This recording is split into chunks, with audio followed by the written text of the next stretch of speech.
इन हरामजादों के साथ इतना बुरा होना चाहिए कि जिंदगी भर ये उस रात के फैसले पर खून के आंसू रोते रहें। मृत्युदंड मत दो इन्हें। इन हराम के पिल्लों को जिंदा रखो और जिंदगी को बद से बदतर बना दो।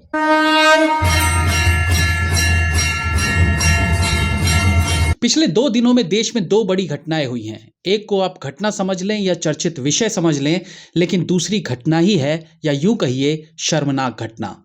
पहली की मुकेश अंबानी के बेटे अनंत अंबानी के प्री वेडिंग फंक्शन में जहां एक विदेशी महिला को 73 करोड़ रुपए देकर नाचने के लिए बुलाया गया, तो वहीं दूसरी घटना में एक विदेशी महिला के साथ झारखंड में 7 लोगों ने बलात्कार किया। जस्ट इमेजिन, 2 विदेशी महिलाओं को एक ही समय पर एक ही देश में कितने अलग अलग तरीके से ट्रीट किया गया।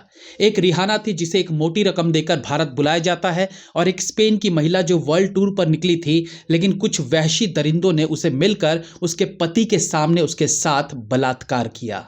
एक विदेशी महिला देश के सबसे अमीर आदमी के घर पे स्टेज पर नाचकर करोड़ों बटोर रही थी, और दूसरी महिला की इज्जत के साथ साथ उसका खूबसूरत भारत का सपना भी चकनाचूर हो रहा था। दरअसल 35 वर्षीय स्पेनिश बाइकर अपने हस्बैंड के साथ बाइक पर वर्ल्ड टूर पर निकली थी। पाकिस्तान से लौटते हुए ये भारत में एंटर होते हैं और झारखंड के दुमका जिले में रात में रुकने का फैसला करते हैं।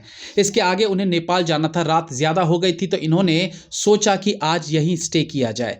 अब जो राइडर्स हैं उनका रहन सहन थोड़ा अलग होता है। ये अपना खाना बिस्तर आदि सब बाइक पर ही लेकर निकलते हैं। तो रात में उन्होंने सड़क से 2 किलोमीटर अंदर एक सेमी फॉरेस्ट में टेंट लगाकर आराम करने का फैसला लिया। लेकिन कुछ समय बाद ही वहां कुछ लोकल लड़के पहुंच गए और जो हस्बैंड था उससे हाथापाई की और उसके सामने ही उसकी पत्नी के साथ गैंगरेप किया। ये संख्या में 7 लोग थे। रेप करने के बाद ये उनका कुछ सामान और पैसे वगैरह लेकर भाग गए। मेरे पास शब्द नहीं है कि इस घटना पर मैं कैसे रिएक्ट करूं। ये शर्मनाक है। एक विदेशी महिला के साथ जो कुछ हुआ उससे पूरी दुनिया में देश की जो छवि दागदार होगी वो तो होगी, वो तो एक अलग विषय है। लेकिन एक मेहमान, एक गेस्ट जो दूसरे देश से भारत घूमने आती है, जिसने अपने देश में भारत के आर्ट कल्चर के बारे में खूब सुना होगा, वासुदेव कुटुंबकम छवि वाली भारत को लेकर उसके अनेकों सपने होंगे। लेकिन हुआ क्या? उसी देश में उसके साथ वो हुआ जो किसी भी महिला के लिए सहन कर पाना आसान नहीं रहता। सोचिए, हमारे ही देश के 2 अलग प्रांतों में 2 अलग विदेशी महिलाओं के साथ कितना अलग अलग व्यवहार हो रहा था। जब महिला का रेप और लूटपाट हो गया तब इन्हें छोड़कर 7 हरामजादे वहां से भाग गए। रात के 11 बजे होंगे, लोकल पुलिस की जीप सड़क से गुजर रही थी। तभी पुलिस वालों की नज़र इस जोड़े पर पड़ी जो सड़क किनारे बुरी अवस्था में खड़े थे। पुलिस ने उनसे पूछताछ की तो स्पेनिश एक्सेंट वाली इंग्लिश के कारण वो पूरा मामला समझ नहीं पाए। लेकिन उनकी बिगड़ी हालत देखकर पुलिस उन्हें अस्पताल ले गई जहां उनका इलाज शुरू हुआ। हालांकि पुलिस को इतना तो समझ आ गया था कि महिला के साथ बलात्कार हुआ है। जब हॉस्पिटल में महिला का मेडिकल हुआ तो ये क्लियर हो गया कि उसके साथ गलत हुआ है। हॉस्पिटल से ही दोनों पति पत्नी ने इंस्टाग्राम पर एक वीडियो डाली जो स्पेनिश में थी, लेकिन उसके नीचे इंग्लिश सबटाइटल्स थे जिसमें ये कह रहे थे कि something has happened to us that we would not wish on anyone. 7 men have raped me. They have beaten us, raped us, although not many things, because they wanted to rape me. We are in hospital with the police. It happened tonight here in India. Pues estamos en el hospital. Nos ha pasado algo que no deseamos a nadie. Ya os contaremos más. Contaremos más. El ADN. Y todo. Bueno, ya está.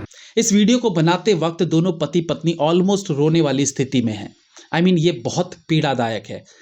मतलब क्या कहूँ, मुझे समझ नहीं आ रहा। अंदर से इतना गुस्सा है कि कुछ बोलने का मन ही नहीं कर रहा है। इन 7 को वो सजा मिलनी चाहिए कि हर अपराध करने वाले की रूह कांप जाए। पूरी दुनिया में देश की अच्छी छवि बनाने के लिए एक पीढ़ी गुजर जाती है, लेकिन छवि खराब करने में एक घटना ही इनफ है। पुलिस ने 4 को गिरफ्तार किया और 3 फरार हैं। इन हरामजादों के साथ इतना बुरा होना चाहिए कि जिंदगी भर ये उस रात के फैसले पर खून के आंसू रोते रहें। मृत्युदंड मत दो इन्हें। इन हराम के पिल्लों को जिंदा रखो और जिंदगी को बद से बदतर बना दो। शेम। इस घटना से एक बार फिर हमारा देश पूरी दुनिया के सामने वुमेन सेफ्टी के मामले में बहुत पीछे हो गया है। आप सोचिए, हम पाकिस्तान क्यों नहीं जाना चाहते? क्योंकि वहाँ आतंकवादी घटनाएं होती रहती है। इसी डर से हम वहाँ नहीं जाते। ऐसी ही छवि बनी हुई है पाकिस्तान की। अब जो ये घटना हुई है इस महिला राइडर के साथ, तो कौन विदेशी महिलाएं या विदेशी लोग फैमिली के साथ भारत आने की सोचेंगे? ये दुखद है, बहुत दुखद। मैं हाथ जोड़कर इन दोनों से माफ़ी मांगना चाहता हूँ कि मेरे देश में आपके साथ ये सब कुछ हुआ। महिला का नाम फर्नांडा है, जो एक इंटरनेशनल बाइकर है जिसकी दुनिया भर में अनेकों फॉलोअर्स हैं। ये पूरी दुनिया बाइक पर घूमती है और अभी भी ये लोग वर्ल्ड टूर पर निकले थे। अगर आप लोगों ने यूट्यूब में टेंट में कैंपेन करने वाले वीडियोस देखे होंगे तो आपने देखा होगा कि वो सभी वीडियोस फॉरेन कंट्रीज के होते हैं। उनकी देखा देखी कुछ टाइम पास व्लॉगर्स टेंट वाली फेक वीडियोस डालते रहते हैं भारत में भी, बट मोस्टली टेंट में या किसी सुनसान फॉरेस्ट में रात गुजारने वाली वीडियोस फॉरेनर्स की ही होती है, क्योंकि वहाँ वो सेफ होते हैं। फर्नांडा विदेशी महिला थी और बाइकर थी, तो ये लोग रात में टेंट में ही रुक रुक कर अपना सफ़र पूरा करते हैं। यहाँ भी उन्होंने वही किया। लेकिन भारत में अभी टेंट में सड़क किनारे रात गुजारना इतना आसान नहीं है। अब इसे यहाँ के लोगों की मानसिकता कह लो या जो कह लो, मतलब ऐसे किसी महिला को सड़क किनारे रात गुजारते नहीं देखा गया है, जबकि इसमें कुछ गलत है नहीं। लेकिन कुछ हराम के पिल्लों को लगा कि ये घर से बाहर सो रहे हैं, मतलब हमारी प्रॉपर्टी है, और इन हरामखोरों ने ये सब कर डाला। घटना को 24 घंटे से ज्यादा हो गए, लेकिन कितने अखबारों या कितने न्यूज चैनल्स में आपने ये खबर सुनी होगी। चारों तरफ बस रिहाना और अंबानी और बॉलीवुड कलाकारों की खबरें चल रही हैं। अब तो जो हो गया सो हो गया, उसे बदला नहीं जा सकता, लेकिन इन सुअरों को सख्त से सख्त सजा देकर दुनिया भर में एक एग्जाम्पल सेट जरूर किया जाना चाहिए कि हमारे यहाँ महिला के साथ बलात्कार किए जाने पर क्या किया जा सकता है। मैं पूरे देश की तरफ से एक बार फिर फर्नांडा और उनके हस्बैंड से हाथ जोड़कर माफ़ी मांगना चाहता हूं और वादा करता हूं कि आपके साथ न्याय ज़रूर होगा। जय हिंद, वंदे मातरम।